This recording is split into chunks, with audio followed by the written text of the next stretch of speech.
За отчетный период с 2020 по 2022 год по результатам деятельности Министерства по налогам и сборам Республики Абхазия, инспекции по городу Сухуми и районам представляю вашему вниманию сведения по юридическим лицам и индивидуальным предпринимателям.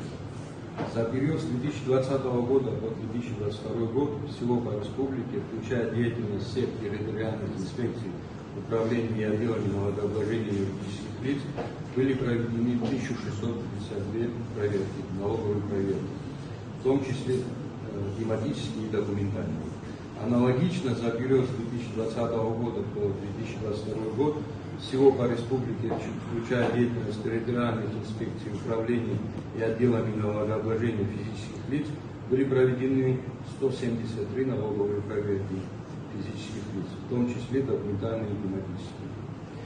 Копии актов проведенных документальных налоговых проверок по каждой инспекции были представлены Генеральной прокуратуре.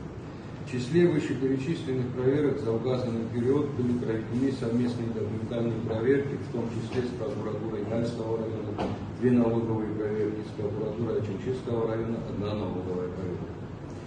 Также хотелось бы отметить, что результаты комплексной документальной проверки МНС по городу Сухум нами были переданы в Генеральную прокуратуру Республики Абхазия для рассмотрения и принятия соответствующих правовых действий.